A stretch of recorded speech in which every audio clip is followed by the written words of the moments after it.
Lectureship. This is our 48th annual Williamson Lectureship. So thank you for continuing to join us here for this, really lovely, unique event to Eastern New Mexico University. We're a small regional campus. We don't have that many things that are really unique. This is one of them, and it's lovely, right? So thank you for joining us, and you're part of what makes it lovely. Our first panel here is one of our growing areas in our academic panels. So we have three lovely presenters ready to go, and I will turn things over to Dr. Donohue. Yeah, thank you very much. Let me just resituate here, and I'll come up to the front. So let me just echo David's welcoming everybody. Thank you for showing up 8:30 on a Friday morning. I appreciate everybody in the audience, and I know we have some folks watching us online through the YouTube link as well, so welcome, whether you're here in person or attending virtually. So this is the first panel, the 8:30 a.m. Speculative Spaces and Thought in Latinx Literature, and we have three incredible speakers lined up today: Sara Spurgeon, Matthew Goodwin, and Cordelia Barrera. And I'm going to go ahead and briefly introduce all three speakers together, and then we'll go through the papers in the order listed in the program. And then we'll have time for questions and answers at the end. All right. So first of all, in order as they're presented, Sara Spurgeon, if I can pull up her blurb here, works in literatures of the American West and Southwest, as well as nature and environmental writing, gender studies, speculative fiction, and critical indigenous and decolonial theory. She's the author of Exploding the Western, Myths of Empire on the Postmodern Frontier, co-author of Writing the Southwest, editor of the critical anthology Cormac McCarthy, and co-editor of Weird Westerns, Race, Gender, Genre, and Hellbent for Leather, Sex and Sexuality in the Weird Western, which just came out recently and is a fantastic volume. I highly recommend it. And she's published essays on Anna Castillo, Cormac McCarthy, Stephen Graham Jones, the film Brokeback Mountain, Marvel Comics, and the Aboriginal Australian television series Clever Man. She founded and co-directs the Literature, Social Justice, and Environmental program in the Department of English, which includes a graduate concentration and undergraduate minor. She was also a Fulbright Professor of American Literature and Culture at the University of Bergen in Norway. And then Matthew Goodwin, switching over here, is an assistant professor of Chicano Studies department at the University of New Mexico. His research is centered on Chicanx, Latinx science fiction, immigration, digital culture, and critical mystery studies. He's the co-editor of the Latinx Archive Speculative Fiction Trilogy, Latinx Rising, and Speculative Fiction for Dreamers, and Not Your Poppy's Utopia.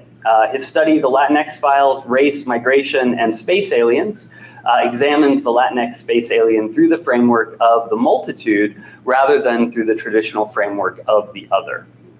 He has a PhD in comparative literature from the University of Massachusetts Amherst and is an active agent in the Albuquerque office of the very much real Speculative Detective Agency. And then finally, Cordelia Barrera specializes in Latinx literatures, the American Southwest, U.S. border theory, and multi-ethnic speculative fictions, and is co-director of the Literature of Social Justice and Environment Initiative. Her research highlights the need to disrupt mythologies of the American West by incorporating border voices and concentrates on the literature of social justice and the environment. So please join with me in welcoming all three of our speakers today. And Sara, if you are ready, I will hand things over to you. Awesome. All right, so fantastic. You bet. Wow, tall people. All right, hi everybody. So I hope you're not too disappointed. I'm not actually speaking on a Latinx text today. Instead, I'm going to tell you about an absolutely bonkers and delightful alt history Western by the late Cherokee author William Sanders. So Sanders was born in Tulahua, Oklahoma in 1942. He passed away in 2017. Now, he was most well known as a speculative fiction writer, primarily noted for his alternate history short stories and several novels, one of which I'll be talking about today. He was a finalist several times over for the Nebula Award, and he remains, I believe, the only two-time winner of the Sideways Award for alt history fiction. So William Sanders was also the senior editor of the online science fiction magazine Helix Sci-Fi from 2006 to 2008. And interestingly, under Sanders' editorship, Helix SF was noted not just for the quality of its fiction and poetry, but also for having almost half of its published stories written by women, perhaps the only genre magazine of the time to achieve this. And this fact provides kind of an interesting insight into the ways Sanders explored in his fiction oppressive gender regimes and oppressive racial regimes, but often in comical and unexpected ways. So, in the sense of genre, his 1988 novel, Journey to Fusang, appears to be a fairly standard, almost classic Western. A white male protagonist travels to the wild frontiers of the historic American West, where he has a series of adventures involving battles with various native tribes in a savage wilderness, spiced with occasional visits to a town marked by saloons, gambling halls, and whorehouses. So this novel can also be classified as a captivity narrative, as a major storyline involves not only the captivity of the hero, but also a lovely young white woman carried off by savages.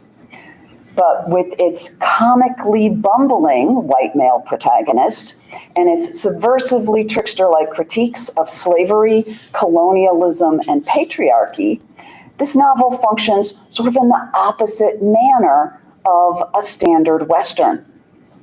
So its trickster nature and the unexpected meanings it generates resides in part in the way Sanders uses the signifiers of classic Westerns that we all recognize to implicate history in its history itself in his kind of semiotic trick, because Journey to Fusang, as I said, is also an alternate history.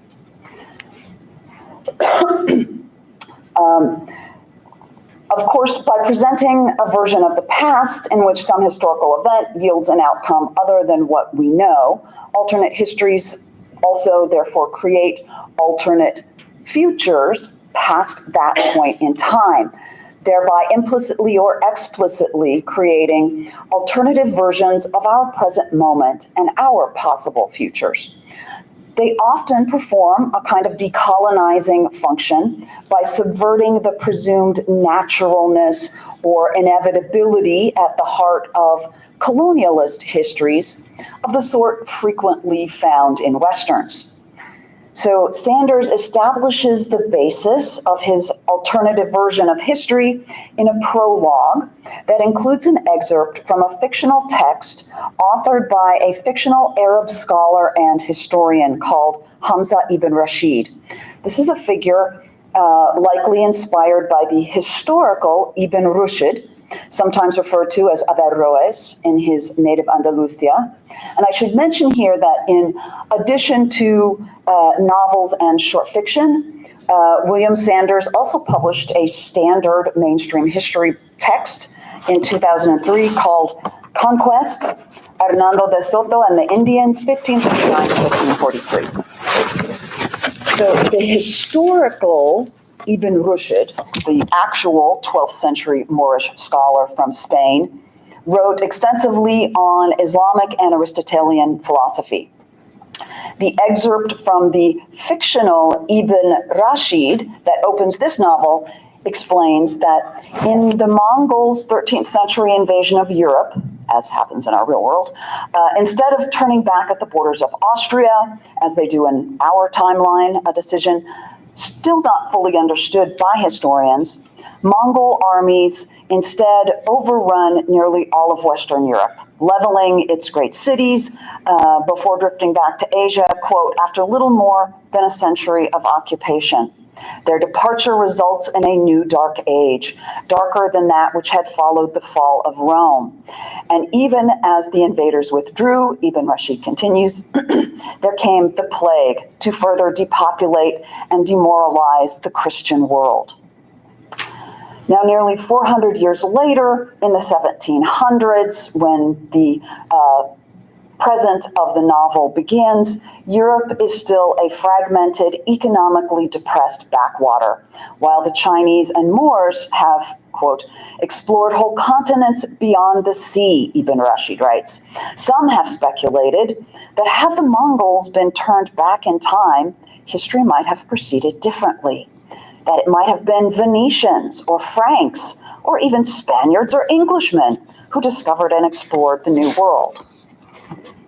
So if one purpose of the Western is to naturalize the European invasion and colonization of the Americas, to frame manifest destiny as a historically inevitable result of racially superior white people expanding US borders from sea to shining sea, Sanders' text renders that version of settler colonialism as finally contingent upon nothing more than a random, inexplicable accident of history.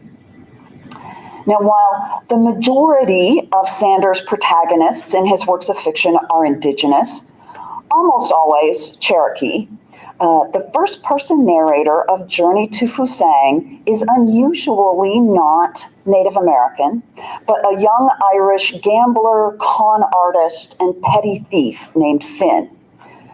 So Sanders' decision to tell the story of European irrelevance and the birth of an organized pan-Indian nation in North America in the form of a Western, and through the point of view of a European protagonist, is in the vein of what scholar Gerald Bisner terms stealth and cultural irony. And this destabilizing move turns the trajectory of the narrative signs we expect in a Western in a direction that feels both familiar and strange at the same time. So rather than a heroic Anglo-Saxon defeating red savages or a noble white savior who out-Indians the Indians, the comically bumbling Finn is appropriated by the natives to help set the stage for their opposition to the Arab and Chinese colonizers and to witness the birth of their new nation. The abject status of Europeans is apparent in Finn's backstory and his journey to the American West. And here I'll just say that while Sanders is frequently spoken of as a comic writer, he also has some very pointed engagements with extremely serious subjects. So, forced to flee romantic and financial troubles in Ireland, but lacking money to book passage legally, Finn stows away on an Arab ship sailing from Cork. Too late, he discovers he has chosen a slave ship, carrying European slaves to the vast slave markets the Arabs have established at Jazira el-Kabir, what we would today call Cuba. So while Arabs have colonized the eastern part of North America, the Chinese have established what they think of as their far eastern colony on the west coast of North America, what we would call California, known in the novel as Fusang. So the Arabs and Chinese have built their North American empires, we learn, by providing slaves to the Aztec Empire in exchange for Aztec gold and silver. Poverty-stricken Europeans regularly sell their own people into the booming slave trade, emptying their own lands and further crippling the already anemic European economy. So in the earliest passages of the novel, before Finn's arrival in the American West, we see a Europe on the opposite end of a slave trade, devastating the lives of millions and suffocating the political and cultural development of an entire continent. So Finn ends up a slave himself, enduring a racially flipped version of the Middle Passage, with Europeans as the abject captives suffering the horrors of the hold below deck. This really amounts to a kind of double subversion of the traditional captivity narrative as it typically functions within more standard Westerns, which stubbornly refuse to acknowledge the African American slave narrative as their secret twin. Indian captivity narratives in Westerns are both actually a precursor of and a subgenre of what we think of as the Western today. While they have been continuously popular on both sides of the Atlantic since the 1682 publication of the nonfiction, A Narrative of the Captivity and Removes of Mrs. Mary Rowlandson, and even though historically nearly as many men as women were captives, by the time the captivity narrative takes fictional form, they most frequently present captive white women in the hands of savage Indians. So all the classic Westerns' anxieties about both race and gender get bound up in the sign of the captive white woman.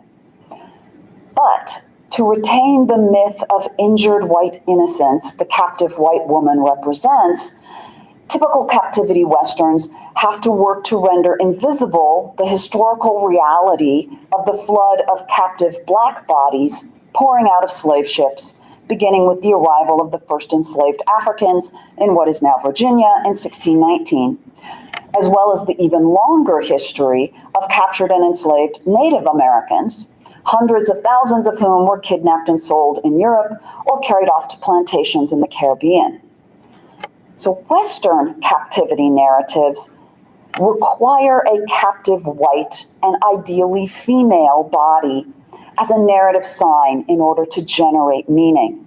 The ideological work carried out by this sign is twofold. So in relation to the European colonization of the Americas, it accomplishes what Anne McClintock terms victor-victim reversal.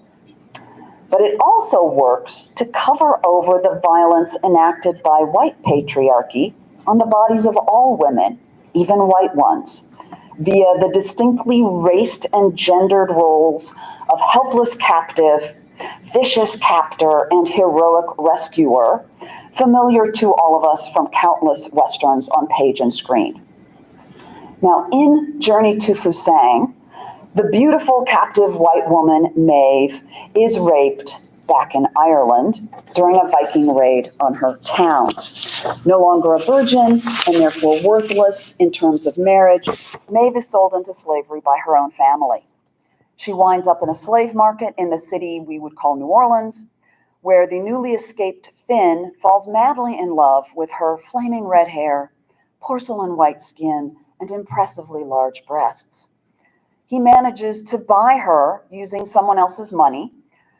He is a gambler and a trickster, after all, and he takes her with him to Colorado, where he has found employment as a freedman in a frontier fort operated by Moorish traders. There, he sets Maeve free, convincing himself she's in love because she spends the long, cold Colorado winter enthusiastically having sex with him. Now, Finn and Maeve are waiting for the snow to melt so they can journey west to make their fortunes in California, known in the novel as Fusang. Before they can leave, however, Maeve is captured by savage colonizers. Finn learns the Comanche are planning a large-scale attack on the colonizers, both the Chinese and the Arabs, and Finn convinces himself he can join the Comanche attack, steal a chest full of Chinese gold from Maeve's captors, and probably rescue Maeve at the same time in the chaos of battle. In typical fashion, Finn botches both jobs, losing track of Maeve and the gold. But he's told by the Comanche military commanders that they saw Maeve leaving the battle on horseback, headed west. So after a year of aimless wandering, during which he imagines himself finding the lovelorn Maeve, Finn stumbles on her in the Chinese city of Haiping, which would be San Francisco, in a high-end brothel. Maeve, however, is not a prostitute or an employee. She is the brothel's owner. And the missing chest of Chinese gold? Yeah, that's how she purchased it. So Maeve tells Finn he can stay the night in her establishment and even have his pick of the prostitutes she employs, either men or women. But she has no interest in renewing their sexual relationship. Finn is outraged, although he struggles to articulate why. Now, readers understand that within the system of patriarchy, his is a logical response to Maeve's refusal to inhabit the role of helpless, captive white woman. Sanders equates the patriarchal expectation of male ownership of women directly with slavery. As a signifier, then, Maeve brazenly points to the capitalist underpinnings of each. When Finn indignantly tells her, "You owe me, woman," she responds, "Is it possible you had the unmitigated damned audacity to think you could come marching in here, big as you please, and move in and help yourself to a share of my business that I've built with my own honest labor? No, I see now it's even worse than that. You didn't just expect a share, you thought you'd be taking over the whole thing, didn't you?" "But you're my woman," Finn insists, comically oblivious to the assumption of ownership he deplored in the form of institutionalized slavery, but which seems so natural under the guise of patriarchal ownership of Maeve, her body, and her labor. "I'm no man's," Maeve returns. "Haven't I told you often enough I'll not be owned?" Because she has told Finn precisely that on multiple occasions, he is initially lost for words, then inadvertently revealing the connections between ownership of women and the economics of slavery, as well as the Western's reliance on the female rescue object remaining passive and helpless. He declares, "Well then, it was my gold." "In a pig's arse," Maeve responds, "it was anybody's that could take it. I'd have given you a bit of money if you'd asked for old time's sake, and because I can spare it, I'd have taken care of you until you could get set up, or staked you to a game. I might even have given you a job. But you come here this way, and I'll not give you a damn thing." So rather than a hooker with a heart of gold, Maeve is a businesswoman with a chest of gold. The sign of the captive white female body points here in the opposite direction of innocence or victimization, despite the fact that Maeve has, in fact, been enslaved by her family who sells her, by the Arabs who purchased her back in Ireland and sold her into slavery in their profitable colony, and by the ontology of patriarchy, which can only imagine her as a thing to be owned. Rather than signifying the cultural or racial innocence of white Americans, Maeve's captivity within two systems, slavery and patriarchy, instead points to the twinned nature of those systems and to the persistent silencing of the meaning of captive bodies within traditional Westerns. So just as the expansion of US imperialism was financed by the labor of enslaved Africans and the labor and land of indigenous peoples, Sanders suggests it also rests on the backs of captive female bodies like Maeve's. So while the sign of Maeve's whiteness in a classic Western would typically signify her cultural innocence, and her meaning as a love interest and rescue object would typically signify her sexual innocence, here the sign of the captive white woman subverts both settler colonialism and patriarchy. Maeve manages to steal not only the chestful of gold, but to also make off with the ideological work done in Westerns by the fantasy of helpless white femininity. Maeve is not endangered by savage Indians, but by the savagery of colonialism and the institutional slavery that enables it. Her freedom is not threatened by sexually rapacious natives, but by patriarchy and its assumption of ownership of female bodies, even white ones. So Journey to Fusang, then, provides the requisite sign of a captive white body, both a male and female one, but it takes that body as signifier, and instead of pointing it towards white innocence and victimization on the Western frontiers, it evokes the otherwise erased and ghosted figures of captive African and Indian slaves lurking as echoes or twins behind the images of the enslaved Finn and Maeve.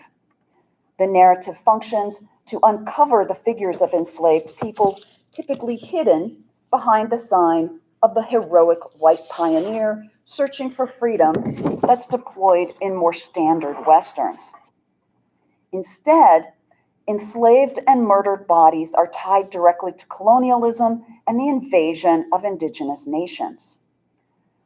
So like the Southern nightmare of a slave revolt, the specter of an organized pan-tribal resistance is the ghost that haunted Manifest Destiny and shaped U.S. policy in the West and abroad.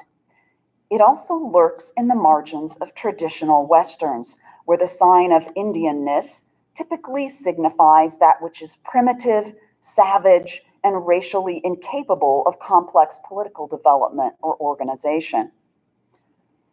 It is a sign whose meaning, therefore, effectively forecloses any possibility other than white domination by disallowing the potential of indigenous political or military organizing. So Chickasaw scholar Jody Bird explains that the persistent ghostly nightmare that Indians, like enslaved Africans, might be perfectly capable of organized decolonial resistance continues to haunt U.S. foreign policy today, from the war on terror to U.S. support for Israel's ethnic cleansing of Palestinians.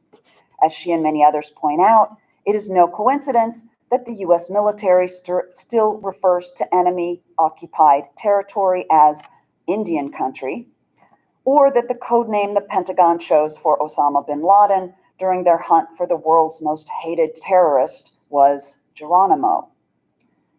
So if traditional Westerns function as narrative signifiers of Euro-American sovereignty, won by battling savage natives while furiously ignoring enslaved Africans, Sanders' Indianized Western points in the opposite direction, translating the tale of white nation building on the wild frontier into a tale of indigenous sovereignty won by battling settler colonialist savages. Thanks.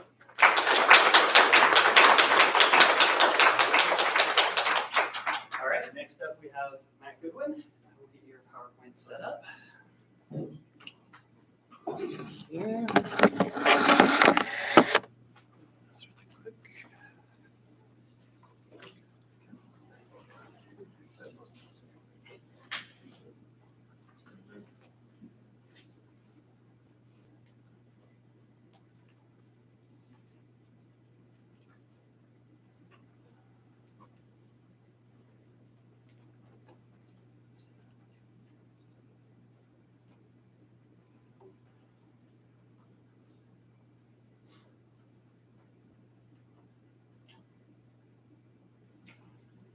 And then did you also have a video that you wanted to show?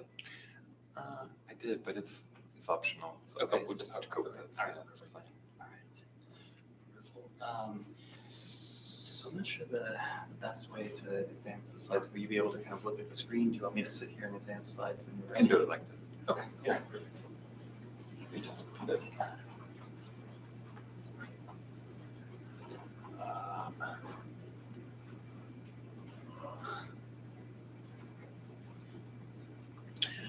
All right. I don't know if you can see the screen. Is that okay? Yeah. And is it okay if I don't use the microphone because I need to kind of stand and look here? Okay. So basically, I want to just talk about something that I've been thinking about recently, which is a little bit of a shift in how the speculative connects to immigration and political discourse. A little bit of shift from aliens to conspiracy. So that's sort of where we're going. Just to sort of set the basic idea, the white supremacists often correlate the immigrant and the space alien in the sense of they're invading and taking over. So that's the sort of basic idea, but then it goes into film and fiction and all kinds of cultural products, Men in Black and all of that whole series. So of course it's a bit problematic because it's dehumanizing on just a really basic level. So that's a kind of the setup a little bit here. Now we're going to switch to Puerto Rico. So this is we're going to talk about the Chupacabra, which I don't know if you know was born in Puerto Rico, and so I'll tell you a little bit about that story. So Puerto Rico was connected to the space alien pretty early on because of a radio telescope, the Arecibo radio telescope in Puerto Rico. And there was a number of novels about it. Contact, the movie Contact, you may know about, was set there. And Hurricane Maria, it was destroyed and hasn't been, it's not going to be built back, which kind of sucks. But that's the way it is because it's science colonialism. You know, they come in, they needed that space to kind of have a good view of the sky, but once it's destroyed, they're gone.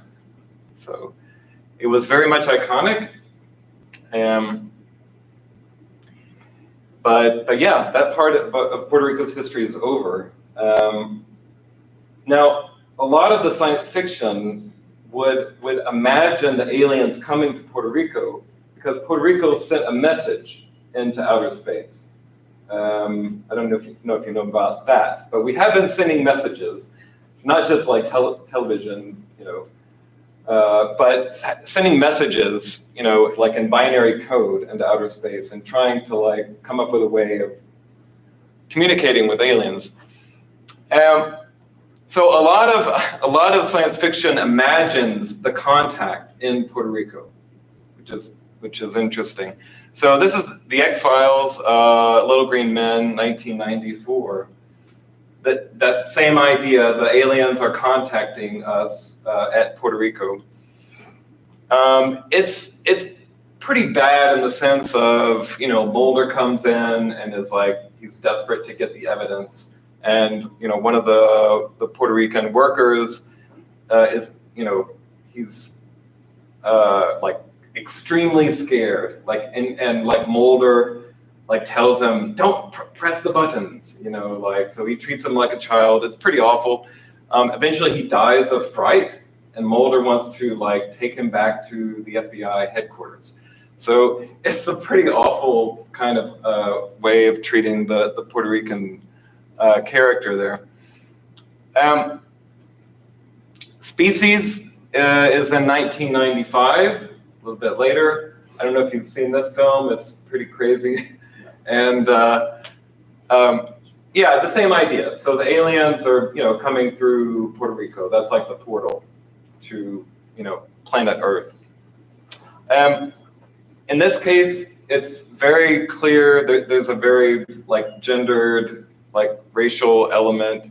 And there's 18 different species movies that, that come after it. It's all about, a blonde woman who becomes a monster.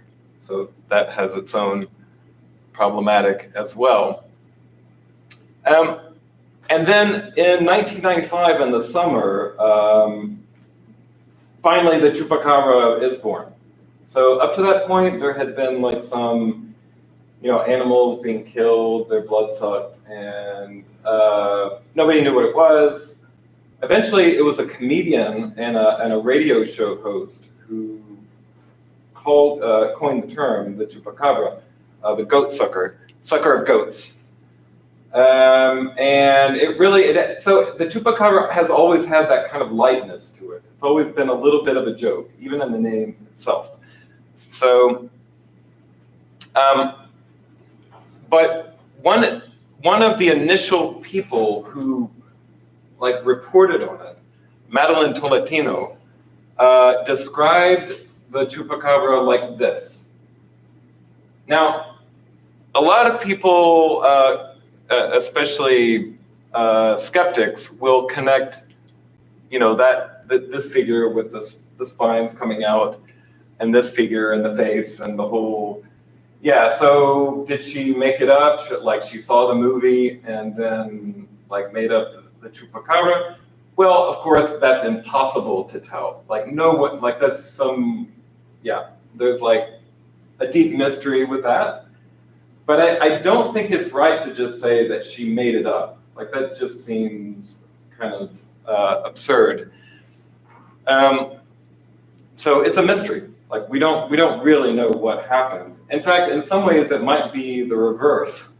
because she said to Ben Radford, who's in Albuquerque, that you should go see the movie Species, and then you'll like find out a little bit what the chupacabra looks like. So maybe there's another like influence on Species that we don't know about. Yeah. Anyway, I think it's complicated.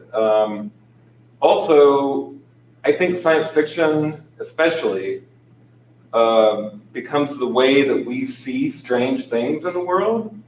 And so, you see something strange in the world, and then immediately you have some category of the fantastic, and you can sort of overlay that onto reality or something like that. Yeah. So I don't think it's that she made it up. I think that is would be inaccurate. Okay. So, like a year and a half later, the chupacabra appears on the X-Files. And what's strange about it is that it appears, one, at the border, the US-Mexican border, and it's about immigration, politics. So how did that happen? Well, I mean, it's the X-Files, so they make up stuff. But there was a little bit of a migration. The chupacabra, was appeared on Christina, which is a Latina talk show. It sort of spread to Mexico primarily, South America. I mean, at this point, it's in Poland and Russia and everywhere in the world. Yeah, but they totally changed it, which actually is a little bit unique for the X-Files. They don't normally completely change the cultural context. But in this case, they really did. And they also made it like a folktale. So basically there's two brothers. They love Maria. Then there's this kind of alien rain that comes, and it has an enzyme. It's a very interesting show. So there's like all these different interpretations about what the chupacabra is, what the rain is. And so eventually the brothers, they get this enzyme, and then they become hybrid human alien kind of figure. And so then there's this correlation between the monster and the immigrant. And even though the X-Files obviously is usually sympathetic to people in trouble, there is this like monsterization that goes on, like the immigrant as the monster, and in particular as carrying disease. And that is not something that appears much in the discourse now, but in the 1990s, it was really prominent. That was a fear that a lot of people had. So the X-Files reproduces that. As the world turns. So yeah, I mean, it's sort of like a telenovela. So as you can see, there's a goat next to the person who is killed. The older brother blames the younger brother.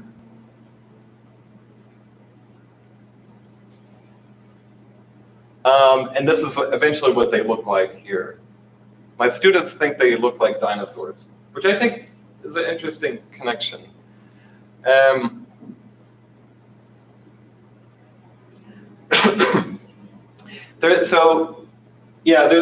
This one scene, Scully says, Mulder, he could be anywhere right now if he were to enter a metropolitan area with what he's carrying.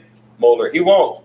Scully, if he's going to Mexico, and then it leaves off, like that dialogue ends right there. So they don't even like consider that that there's some problem with him going to Mexico, and like they are a threat, but it doesn't matter that they're a threat to Mexico, but to the US. So even if you have this figure that is born in Puerto Rico, that is very like Puerto Rican, as soon as it enters the US as a Latina monster, it's immediately at the border. Like that's where it goes. and the speculative imagination. And then, of course, the chupacabra became commercialized, like all monsters on some level. Roswell, the whole thing. It's a big, commercial endeavor. This, spicy popcorn, the chupacabra, and yeah. So that's essentially where it has become. It did come to New Mexico eventually and to Texas, but a little bit of a different form. It kind of evolved to a mangy dog, essentially. So the sightings that happen in this area are more in that realm than like the reptile, chupacabra.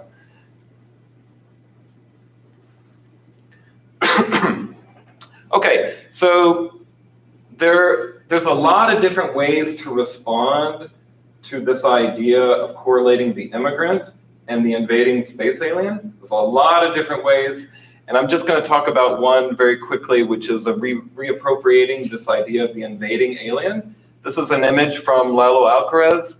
It's based on the Independence Day movie poster. In the original, there's like an alien ship blowing up the White House or LA or something. In this case, it's a sombrero blowing up Taco Bell, which is like, it's like Taco Bell is not really Mexican food, so it should be blown up. And that's so, yeah. And then at the bottom, the next time you call them aliens may be your last. So it keeps the threatening element, it keeps the kind of like edge of anger that comes with the invading alien, but like just switches it around for a completely different purpose. Yeah, like we're gonna blow up cultural appropriation. So that's Lalo Alcaraz. Yeah, he also, began to use the chupacabra a lot. This person is my hero. I think she's just her own march, on the sidewalk, her own protest. Okay, and then move over here. So there, eventually the chupacabra made its way back to Puerto Rico, and this is from Tato Laviera. He's a New Yorican poet. He has this poem, Puerto Rico's Chupacabra. Basically, it's like a report. The whole poem is a report by Puerto Ricans living on the moon of Saturn. And this is their conclusion of their council. Finalmente llegamos a la conclusión que la chupacabra es el espíritu de Toño Bicicleta, protected from the authorities by the Puerto Rican nation. Lo que habíamos percibido que Puerto Rico es 100 by 35 by 100 historias chupacabra folktales breeding creatively nuestras mitologías. So we finally came to the conclusion that the chupacabra is Toño Bicicleta, who was kind of like a Bonnie and Clyde outlaw, Billy the Kid kind of figure. He rode around on his bicycle like as an outlaw, and he was a horrible person. He killed lots of people, but he was also like an anti-hero. And so the chupacabra, eventually, he's bloodthirsty. He represents threats to Latinx communities, but he's a kind of anti-hero. Like people aren't really afraid of the chupacabra. He's more like an icon. And eventually that's the whole idea, is that these monsters, these figures are coming out of a deep cultural creativity. And so that's ultimately the meaning of the chupacabra for Puerto Rico.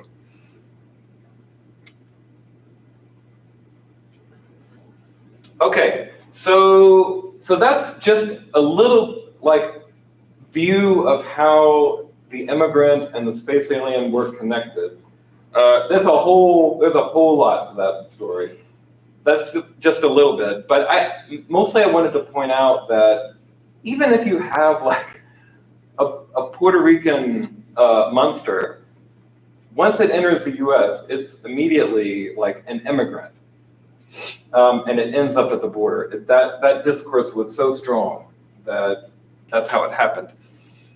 Okay, so there's something recently that I find a little bit, I think it's dangerous, and it's connecting immigrants and conspiracy theory. And so I want to very quickly go through that. This is something I think you know, but a conspiracy is a group of people, beings, who are working together in secret to achieve some malicious end. A conspiracy theory is the belief that there is a conspiracy. Evidence can always be questioned, and so a conspiracy theory is unfalsifiable. That's one of its main problems. In that way, it remains on the side of belief rather than knowledge. Conspiracism is a worldview that holds conspiracy theories as the most important means to find truth. It's like a dualistic worldview. Nothing happens by accident. Nothing is as it seems. Everything is connected. So in other words, conspiracism is a worldview, rather than an individual conspiracy theory. And I think this is the thing that we're all are dealing with, and we need to have some ability to think about. This is kind of the image of the crazy conspiracy theorist guy, where everything is about the one thing. Yeah, it's at the center. Everything is pointing to it. That's the kind of idea. It certainly doesn't need to be like that, though. But this is our kind of vision of it. Conspiracy theories, historically have been politically significant and dangerous. So the Protocols of the Elders of Zion, I don't know if you know about that whole conspiracy theory. The idea is that it's like the report of a meeting of rabbis, and they're planning to take over the world. And the Nazis used it quite extensively, and they sort of knew that it wasn't true, or they didn't know. There was some ambiguity, but I mean, the idea is that this is no longer a metaphor. So the space alien immigrant bit is a metaphor, and there's in a way a kind of limit to that in terms of political action. A conspiracy theory is not a metaphor. It's like in the protocols, the Jews are taking over the world, and so you have to stop them. Yeah, there has to be a kind of violent response to stop this takeover of the world. So political discourse has been overflowing with conspiracy theories for a long time now. We're all sort of used to it, which is also a little bit dangerous. We don't bat an eye when a new conspiracy theory comes. But it's not always overt, the conspiracy theory part. But I do want to point to this one statement of Donald Trump, which kind of began the whole thing. And Donald Trump always talks about conspiracy theories. He began really with Obama as not coming from the US, that whole conspiracy theory. But it's also included in this statement. And I'll read it, though I don't like to read his stuff. But when Mexico sends its people, they're not sending their best. He said in the same speech, they're not sending you. They're not sending you.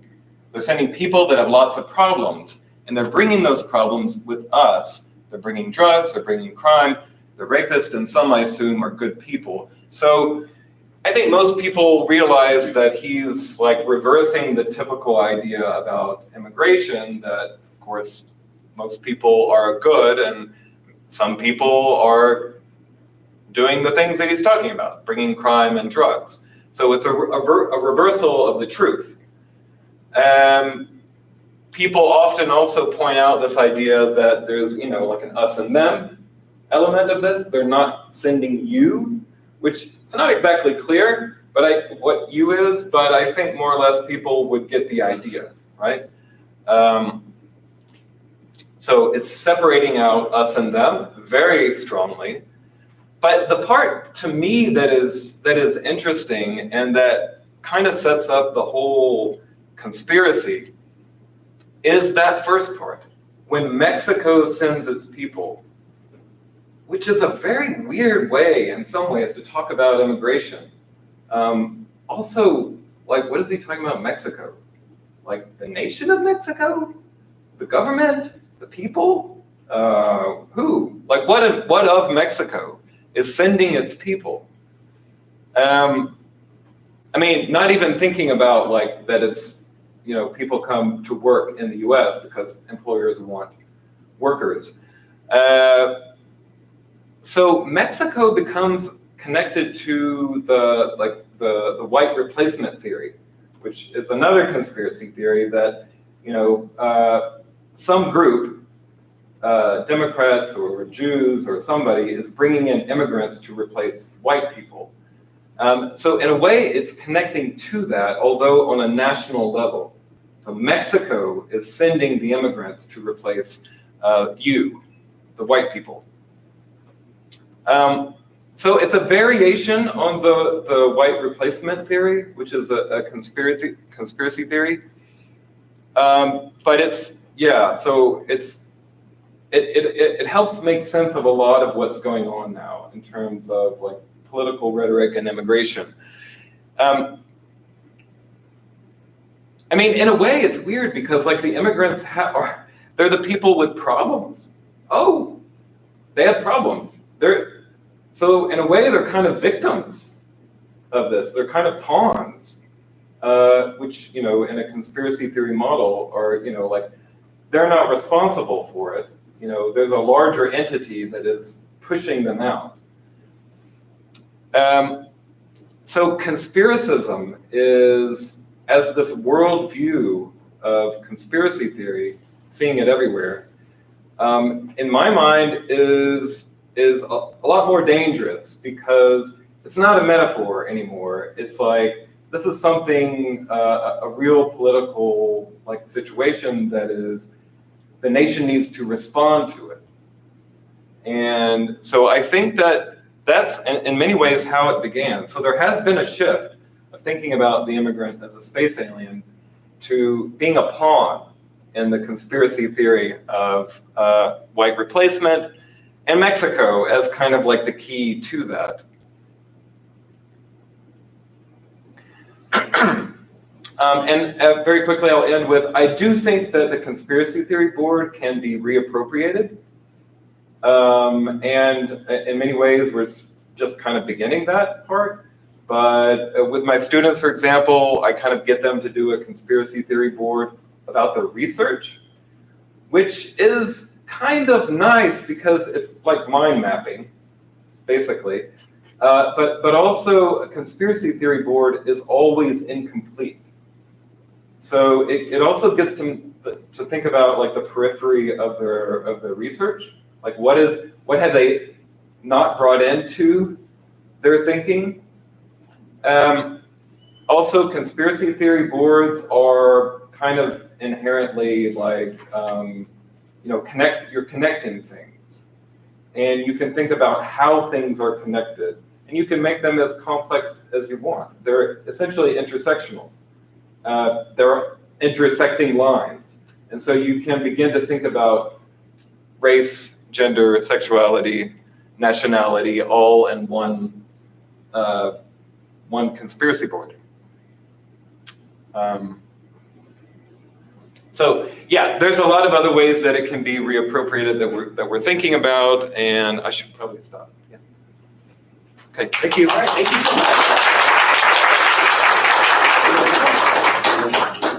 I will get your PowerPoint. And then yours is set up to go. So I wonder,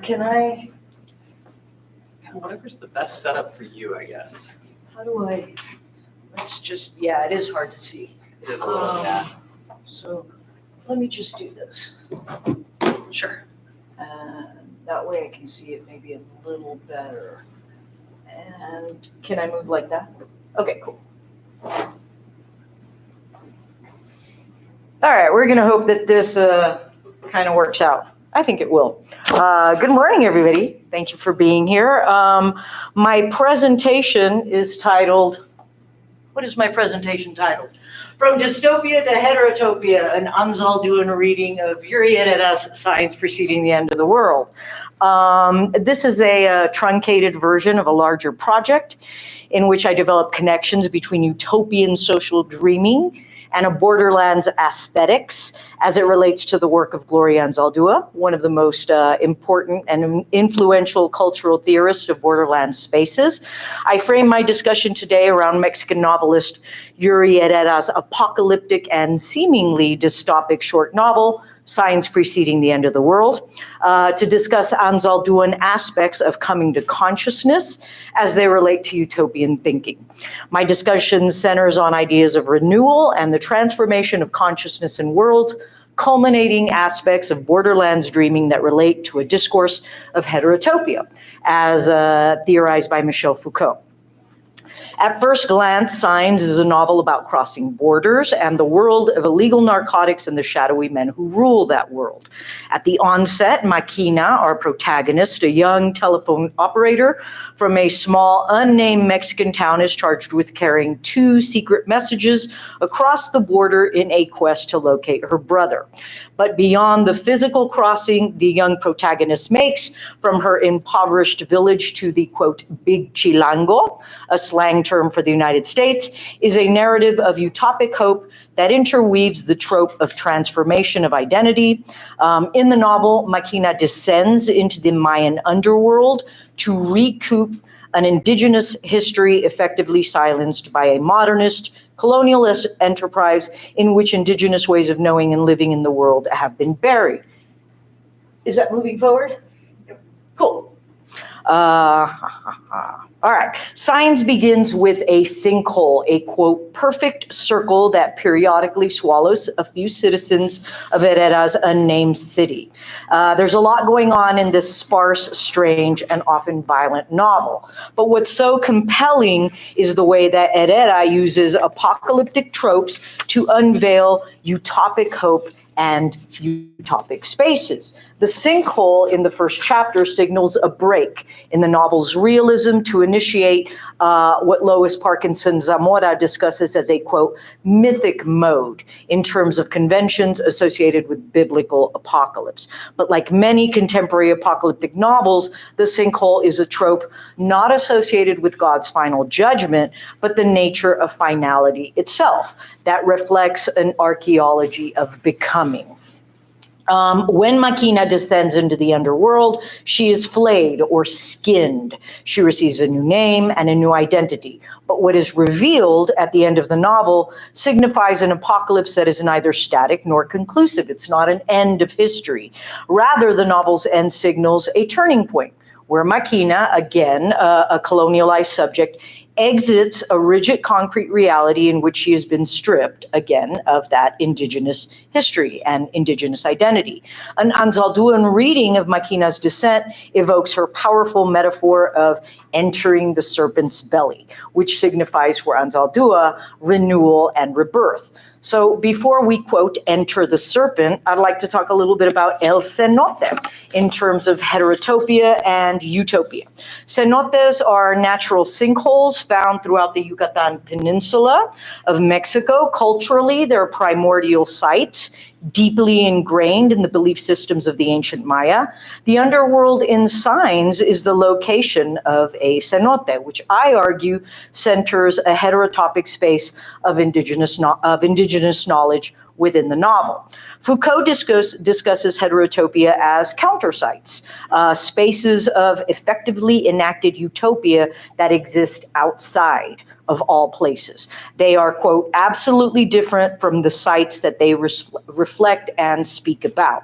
Heterotopia linked to distinct slices in time and create spaces wholly other that simultaneously reflect and invert mainstream spaces. Heterotopia are both absolutely real as they connect to surrounding real spaces and unreal, since like mirrored images, in order to be perceived, they must, quote, pass through a virtual point, which is over there. as opposed to here.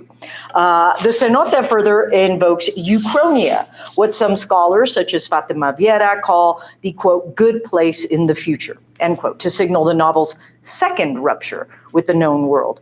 Maquina's downward movement towards the underground cenote recalls the movement of the souls in the Popol Vuh, the most important surviving book of the Quiché Maya, in which souls traveled to the underworld and faced hazards like obsidian blades, arrow sacrifices, and dangerous waters. And these are things that, of course, Maquina tackles in Signs. By listening to our environment and our inner cenotes, proclaims Anzaldúa, we cultivate an empathy with the numinous, with the otherworldly, dimensions and realities that are often divorced from the familiar and the everyday. Anzaldúa incorporates and explores ancient Aztec and Maya images in her writing. For Chicanas and Latinas, she reasons appropriating indigenous Mexican symbols and myths in historical and contemporary context is a mechanism of resistance to oppression and assimilation.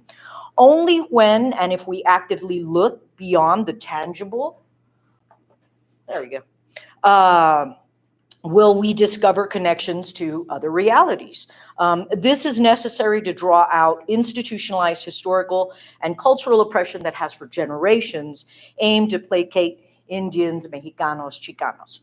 To gain what has been lost requires a digging up of metaphoric and symbolic roots, as well as an overturning of dominant, bifurcating Western practices.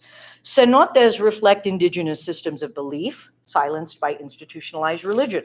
The Chichen Itza cenote in the Yucatan Peninsula is an archaic site whose surface the ancient Maya believed was a giant mirror for divination and augury. Mirrors, by the way, also factor greatly in this novel. In the early 20th century, archaeologists dredged the Chichen cenote and uncovered offerings made of jade, pottery, gold discs, and human skeletal remains that show marks of ritual sacrifice. According to the scholarship, the bottom of the sacred cenote was at least one entry point into the underworld. Miller and Taub, in a book called Gods and Symbols of the Ancient Maya, write that some gods were known to travel in and out of the underworld to create a new generation of mankind. And they provide the example of Quetzalcoatl.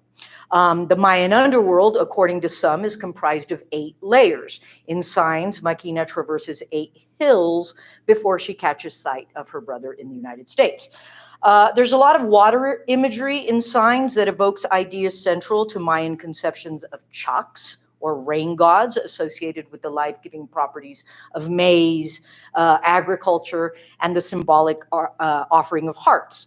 So before Maquina enters the underworld, she has an encounter with an angry white policeman who compels her shift in consciousness that acts as a precursor to her bodily transformation.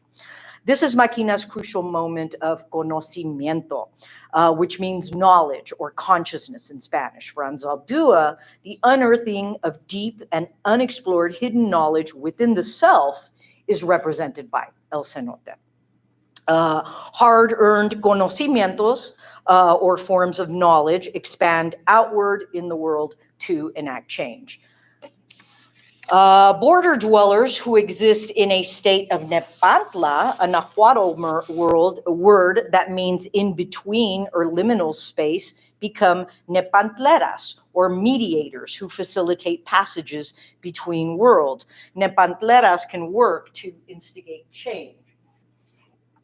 Only after they have confronted and moved through the painful process of what Anzaldúa describes as entering into the serpent, a complex process akin to the movements of a shaman who negotiates the spaces between worlds. Nepantla and conocimiento entwine ideas about shape-shifting, identity as process, and the transformational power of descent and, again, downward pathways as routes to knowledge and power. Implicit here is the idea of a creative life force and flexible realities capable of altering mind, body, and spirit when one is confronted with new information, skills, realities, or patterns that spur shifts in human knowledge and consciousness. For Anzaldúa, again, the imaginal is not secondary to the material or phenomenal. Contemporary society, however, does not nourish such phenomena. She speculates, however, a future time, a quote, great turning point where humans leave the rigidity of this concrete reality and expand it in efforts to progress beyond the veils and distortions wrought by traditional, debilitating, hierarchical ways of experiencing the world. That was a big, long quote. The second to the last chapter of the novel, the chapter before Machina is skinned and transformed, is called The Snake That Lies in Wait. And it's here that she has this violent confrontation with this racist cop. And it's this moment that ushers her change of consciousness before she descends the known world. By this point in the novel, Machina has endured literal and metaphoric trials suggestive of ritual sacrifice. The final chapters of the novel then evoke Anzaldua's Sueño con serpientes, I sleep with serpents, section of Borderlands. In this chapter, Anzaldúa enters the serpent's belly in an attempt to coalesce the lost pieces of herself. Fragments of both flesh and spirit, rent asunder by institutionalized religion, white rationality, and a culture that keeps women and indeed all transgressors in rigidly defined roles. After Machina is skinned, there is nothing but, quote, the sound of running water, the energetic coursing of subterranean rivers. Underground, in a swirl of cyclical time, Machina, quote, drops the weight of uncertainty and guilt, end quote, as the pitfalls of chronological time collapse to suggest a return odyssey in which she may reclaim the lost aspects of her once silenced indigenous identity. Her personal transformation is an invitation that reminds us that we must be willing to make painful spiritual crossings via equally painful conocimientos. Conocimientos for Anzaldúa unfold within oppressive context, and entail a deepening of perception that pave the way for psychic healing that results from moments of cultural genocide that have effectively split the self. Anzaldúa describes the process of conocimiento as a threshold and path through which oppressed people undergo profound transformations and shifts in perception. In Signs, Machina both literally and figuratively descends into the body of the earth. Under the earth, as time ceases, she finally understands, quote, with all of her body and all of her memory, that her story, that's the end quote, that her story and consequently the story that enfolds us all is, again, another quote, not a cataclysm, end quote, but a revelation, a cosmic unveiling that accompanies her physical and spiritual transformation. In this novel, landscapes, both literal and metaphoric, promise other things, these are quotes, signify other things, produce different objects. Machina again becomes a neplantera, a mediator between worlds, and her journey culminates in a reconceptualized future. Her crossing of worlds is figurative and literal and illustrates a transformation of the interior and exterior self, and it concludes in a process of death, but also rebirth of, again, the psyche and the body. The idea of leaving one reality behind via the trope of rebirth fuels the heart of many Chicana futurist works, as it does the theoretical work of Gloria Anzaldúa, who discusses being devoured by the earth itself as both metaphor and precursor to a change in consciousness that heralds new stories, new value systems, and new images and symbols that compel us to shape more just futures.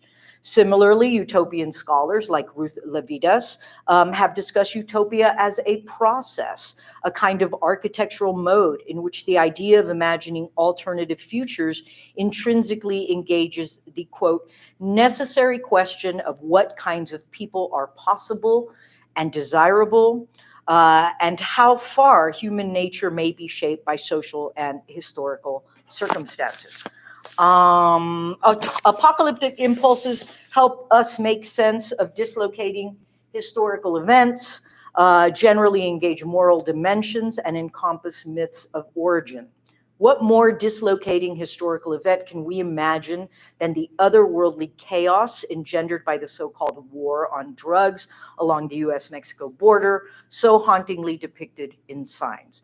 By the same token, the utopic impulse in Signs appears in direct parallel to the impulses we find at work throughout Anzaldua's canon.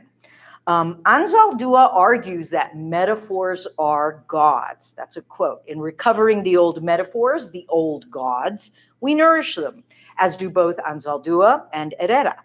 It is this reconfiguration of the sacred, at once imagined and invoked, that frames the utopic and apocalyptic hope in this novel. The sinkhole in Signs is more than a breach in the earth. It is a portal that exposes a rupture in time and space. Like a wormhole that we might find in a classic sci-fi text, the sinkhole opens up another world, a world of cenotes and a lost Mayan underworld, a world that Anzaldúa envisioned from as early as Borderlands to later theories about Nepantleras that she was working through just before her death in 1994 could broaden the work of social justice. I think that's a thank you slide. I can't tell. Thank you.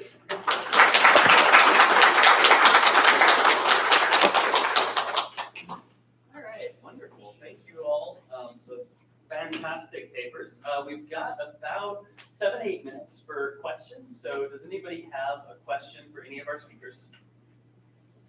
Yeah. Thank you all. Great papers here. I got a kind of a suggestion in the sense that I'd love to hear you talk about this text. So Sara, forgive me if I've told you about this text before. There's a comic series from Image by John Hickman, I think it is, called East of West. And I think it might be interesting for you in the sense that it's got some similar threads of this kind of alt history that deals with cultural conflict in similar ways. The kind of MacGuffin there's a future tech introduced in the Civil War. So instead of the North winning, instead the U.S. gets fractured into 7 different nations that are all, there's 2 indigenous nations. There's a nation of freed slaves, right? And there's a Chinese nation on the West Coast.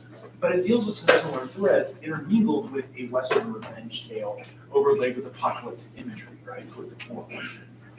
That kind of conglomeration of mess sounds similar to me as the conglomeration of what you were talking about with the journey of Hussein. So I just would love to hear you kind of engage with that. So. Well, I have not read it, but I'm putting it in an email to myself. Was it East of West? East of West, yeah. And was it a graphic novel? Yes, comic? it's comic. It's over the top, ridiculous, but I think you would get a lot of it. It sounds very cool. Thank you so much. Question there. Yeah, Sara, thank you. That was a great paper. I'm curious. I'd like to hear a little bit more about Maeve's brothel, because it strikes me that there's an irony that she's built her wealth on the bodies of women. Yes. And are they enslaved? They are not enslaved, but they are sex workers. Some of them are happily sex workers. Others are presented as doing this labor because they desperately need the money for some other reason. And Maeve herself is not, this delightful and lovely character either. Like, none of the novel's characters are that flat or simplistic. So she's obsessed with wealth and power and wants wealth to become powerful herself, which Finn completely overlooks because she has big boobs. Does she have any sense of the irony of the situation? A bit, but she's also presented as an extremely intelligent, although illiterate person, never allowed to learn to read.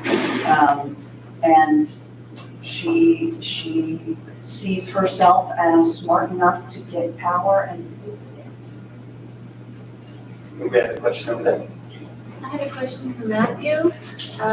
You're talking about the Chupacabra and sort of its source point in Puerto Rico in the 90s and stuff like that, but its transition into a folkloric.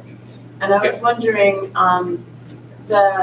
the sense in which something has a folkloric thrust to it and gets that kind of mythic quality, what kind of rhetorical work does that allow that a more modern sort of idea of a conspiracy theory does not possess? If you could tease those apart for me, that would be useful. Well, I mean, yeah, I definitely think that what happened with the X-Files is they often look at folk tales, you know, and they go into like various communities and like get the like classic folk tale.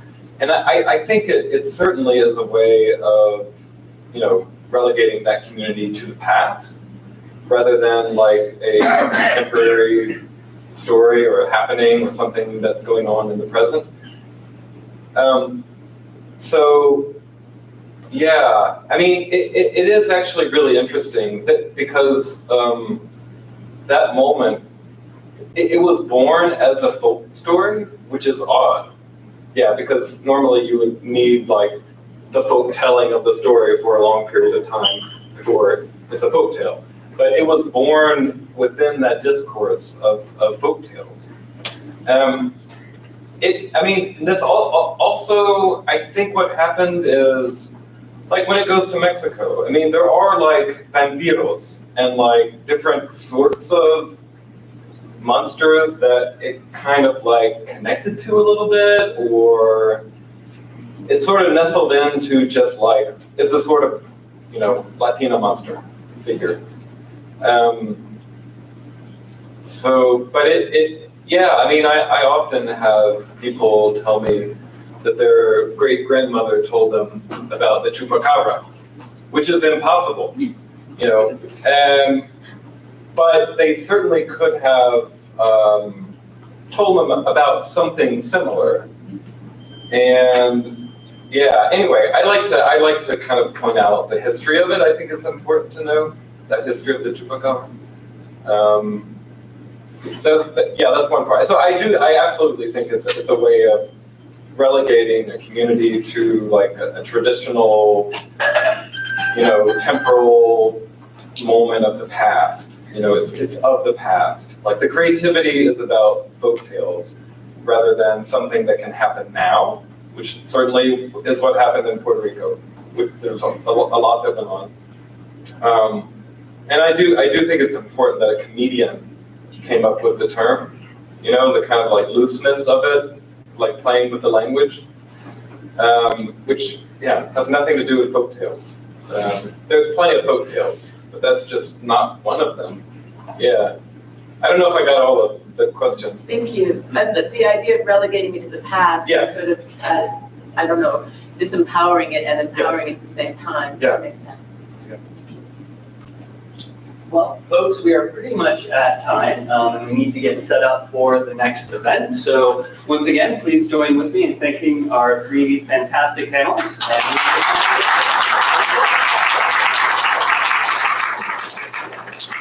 Oh my gosh, I forgot that we had these back there. So